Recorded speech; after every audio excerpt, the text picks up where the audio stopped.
Hello বন্ধুরা, আজকে আমি হলো নারিকেল দিয়ে আমি পায়েস বানিয়ে খাবো। পাপ্পাকে বলো, পাপ্পা নারকেল ছিলে দাও। পাপ্পা আমাকে নারিকেল ছিলে দাও, আমি পায়েস বানাবো। এখন আমাদের শুরু হয়ে গেল নারকেল বানানোর প্রসেসিং। প্রথমে নারকেলটা সুন্দর করে কেটে নিতে হবে, একদম পরিষ্কার করে। এই দেখুন কত সুন্দর করে ছেলা হয়ে গেছে। এবারে নারকেল থেকে পানি বের করে নিব। ছোট ছোট নারকেলের ভিতর থেকে দেখুন কতগুলা পানি বের হয়েছে। আর ওই যে ওইভাবে দাগ দিয়ে দিচ্ছে, এটা নাকি সোজা হয়ে ফাটবে এজন্য। কিন্তু দুঃখের বিষয়, এত কষ্ট করার পরেও নারকেলটা সোজা হয়ে ফাটেনি। তো এই দেখুন ভিতরে কত সুন্দর একটা নারকেল বের হয়েছে। দিয়ে সিমাই আমি পায়েস বানিয়ে খাবো।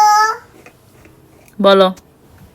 হ্যালো বন্ধুরা, আজকে আমি নারকেল দিয়ে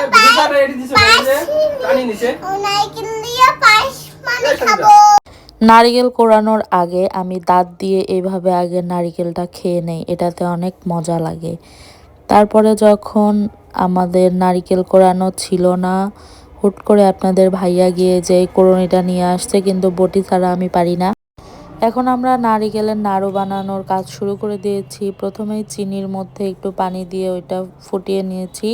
তারপরে এখানে নারকেলটা দিয়ে দিব সিদ্ধ হওয়ার জন্য। যখন সুন্দর করে এটা সিদ্ধ হয়ে যাবে তখন নামিয়ে নিব। এই যে দেখুন কত সুন্দর হয়ে চিনি দিয়ে এটা সিদ্ধ হয়েছে। চিনিটা একটু বেশি দিবেন যাতে করে আপনার নাড়ুটা সুন্দর হয়। যত বেশি চিনি দিবেন তত বেশি আপনার নাড়ুটা আঠালো হবে আর পরবর্তীতে শক্ত হবে। ওটা খাইতে অনেক মজা হয়।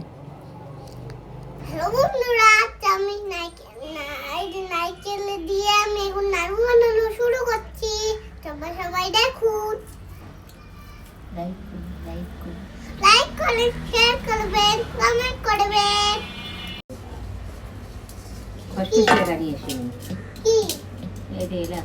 হ্যালো বন্ধুরা, আমাদের নাড়ু বানানো কমপ্লিট। এখন আমরা খাবো।